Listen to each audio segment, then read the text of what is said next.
প্রত্যেক মুসলিমের জানা উচিত কেন হিজরি সন চালু হলো, কি কারণে চালু হলো। এতগুলো বর্ষপঞ্জিকা চালু থাকার পরেও মুসলিমরা আলাদাভাবে কেন ধর্মীয় দৃষ্টিভঙ্গির দিক থেকে একটি বর্ষপঞ্জিকা কেন চালু করলো, আমরা কিন্তু কেউ জানি না। সাধারণ মানুষ তো দূরের কথা, অনেক আলেম ওলামাও এ সম্পর্কে জ্ঞান রাখে না, এটাই প্রকৃত কথা। যদি জিজ্ঞাসা করেন হিজরি সন শুরু হলো, আল্লাহ নবী হিজরত করলো রবিউল আউয়াল মাসে, হিজরি সন শুরু হলো মুহররম মাসে, কারণটা কি, কি কারণে হলো? আজকে এই প্রশ্ন একের পর এক মানুষের কাছে পৌঁছে দিলে সদুত্তর মানুষ দিতে পারে না। কেনই বা চালু হলো এই হিজরি সন? তখনও তো খ্রিস্টাব্দ ছিল। আল্লাহ নবীর জন্মসাল বলার সময় আমরা এখনো বলি খ্রিস্টাব্দ, বলি না? 570 খ্রিস্টাব্দে রসুল্লাহ সাল্লাল্লাহু আলাইহি সাল্লামের জন্ম হয়েছে, বলি না? পড়ি তো। তাহলে রসুল্লাহ সাল্লাল্লাহু আলাইহি সাল্লামের জন্মসাল যখন খ্রিস্টাব্দ অনুসারে, খ্রিস্টবর্ষ অনুসারে গণনা করা হয়, তারপরেও কেন মুসলিমরা হিজরি সন চালু করলো? এর পিছনের ইতিহাস কি?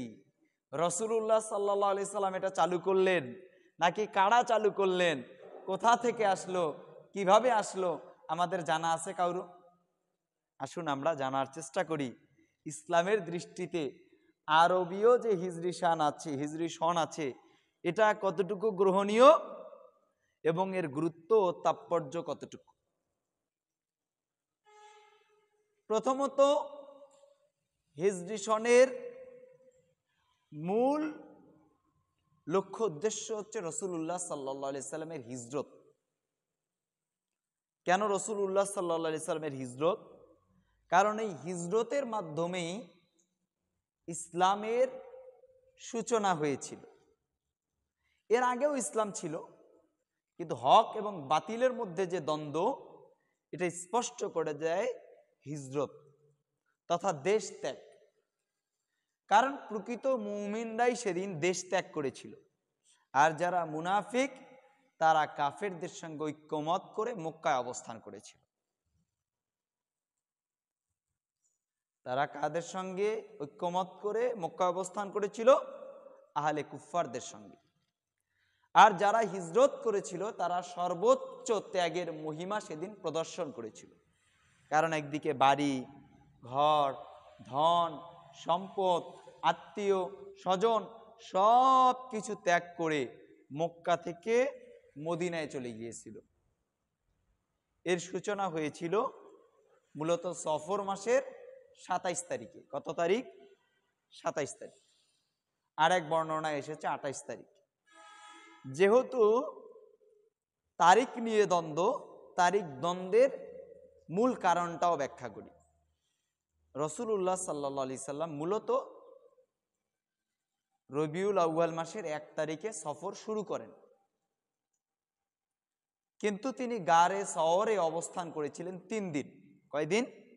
3 দিন। 3 দিন ধরতে গিয়ে 27 এবং 28 তারিখ অভিমত এসেছে। কেন? কারণ মাস যদি 29 তারিখে মাস শেষ হয় তাহলে অবশ্যই এটা 3 দিন। 3 দিন হলে 27, 28, 29। আরেকটা মত হচ্ছে যে 28 তারিখ। কেন? কারণ মাসটা যদি 30 তারিখের হয়, এই সুবাদে 3 দিন মানে 28, 29, 30। গারে সওর এটা কিন্তু মক্কায় অবস্থিত। কোথায় অবস্থিত? মক্কায়। তবে মক্কা থেকে একেবারে দূরে, মক্কার একেবারে শেষ জায়গায় অবস্থিত যেই পাহাড়, সেটাকে বলে গারে সওর। এখানে আল্লাহ নবী সাল্লাল্লাহু আলাইহি সাল্লাম 3 দিন ছিলেন। এরপর রসুল্লাহ সাল্লাল্লাহু আলাইহি সাল্লাম হিজরত শুরু করেন রবিউল আউয়াল মাসের 1 তারিখ সোমবার। গারে সওর থেকে মদিনার উদ্দেশ্যে রওনা করেন। 8 তারিখ সোমবার তেনারা কোথায় পৌঁছান? তেনারা মদিনার একেবারে উপকণ্ঠ কুবা শহরে গিয়ে পৌঁছান। দুপুরবেলা রাসূলুল্লাহ সাল্লাল্লাহু আলাইহি সাল্লাম আসহাবে আজমাইনদেরকে নিয়ে পৌঁছান এবং ওই অঞ্চলে রাসূলুল্লাহ সাল্লাল্লাহু আলাইহি সাল্লাম এবং আসহাবে আজমাইনগণ 3 দিন ছিলেন। 8, 9, 10, 11, 8 তারিখ যেহেতু পৌঁছাইছে, 3 দিন মানে 8 তারিখটা বাদ দিয়ে 11 তারিখ পর্যন্ত ছিলেন, মানে বৃহস্পতিবার পর্যন্ত ছিলেন। এরপর রাসূলুল্লাহ সাল্লাল্লাহু আলাইহি সাল্লাম শুক্রবার 12ই রবিউল আউয়াল, কি বার? শুক্রবার 12ই রবিউল আউয়াল মদিনায় গিয়ে পৌঁছান।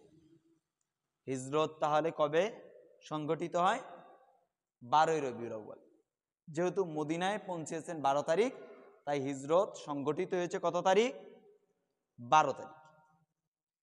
এই 12 তারিখে প্রথম জুমার সালাত আল্লাহ রাব্বুল আলামিন ফরজ করে দেন।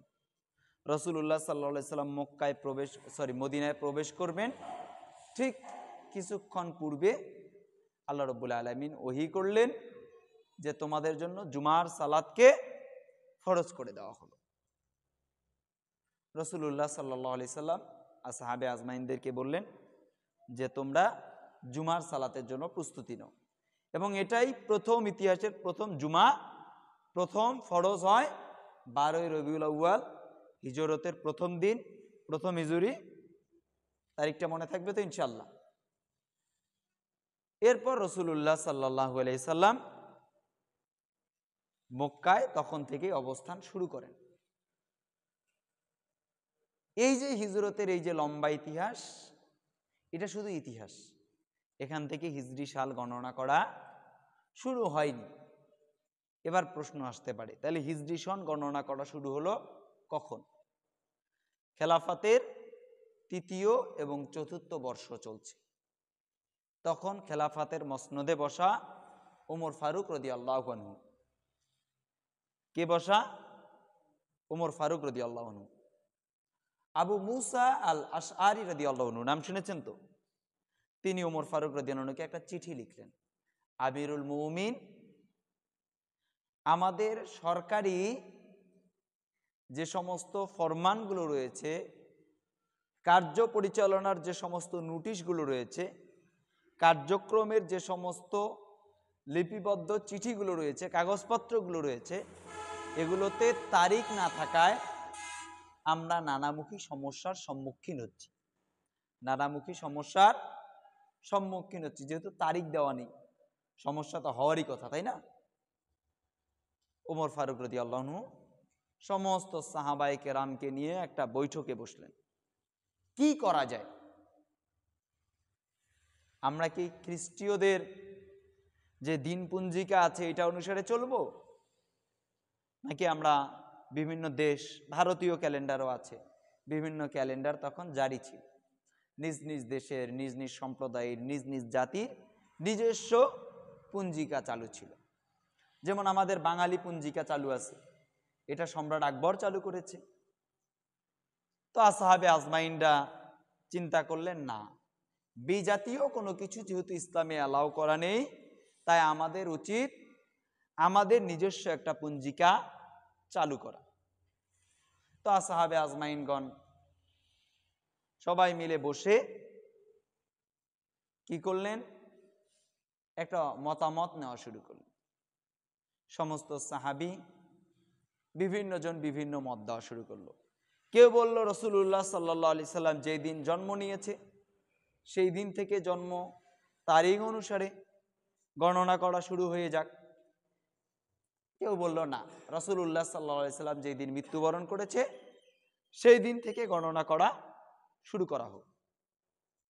এখানে অনেক সাহাবীর মতামতের মধ্যে হযরতে আলী রাদিয়াল্লাহু আনহু একটা অভিমত দিলেন। অভিমত কি? যে আল্লাহ রাসূল সাল্লাল্লাহু আলাইহি সাল্লাম যেই দিন থেকে হিজরত করেছেন ওই দিন থেকে আমরা হিজরি সন গণনা শুরু করব। ঘটনা কবেকার? রাসূলুল্লাহ সাল্লাল্লাহু আলাইহি সাল্লামের মৃত্যুর 6 বছর পরের, অর্থাৎ হিজরতের আরো 16 থেকে 17 বছর পরের কথা বলছি। আসহাবে আজমাইনগণ অভিমত দিলেন। এরপরে মাস নিয়ে সমস্যা শুরু হলো। মাস তো আগে থেকেই চালু রয়েছে, আসহাবে আজমাইনগণ বললেন, আমরা আরবি যে প্রথম মাস এটা থেকেই শুরু করি, কেননা মুহাররম মাস একটি পবিত্র মাস। যেহেতু জিলহাজ মাসে বছরের পুরো বছরের শেষ কর্ম সম্পাদন করা হয়, হজ করা হয়। হজ করে হাজী সাহেবগণ নিজ দেশে ফিরেন, সফরে যাতে কোনো প্রবলেম না হয়, কারণ মুহাররম মাস এবং মুহাররম মাসে কি করা নিষেধ? হত্যা করা নিষেধ। এক মুসলিমের রক্ত আর এক মুসলিমের জন্য হারাম, যেমন ঠিক তেমন মুহাররম মাসে হারাম কাজগুলো করা নিষেধ। এই জন্য 4টা মাসকে হারাম বলা হয় তথা পবিত্র মাস বলা হয়।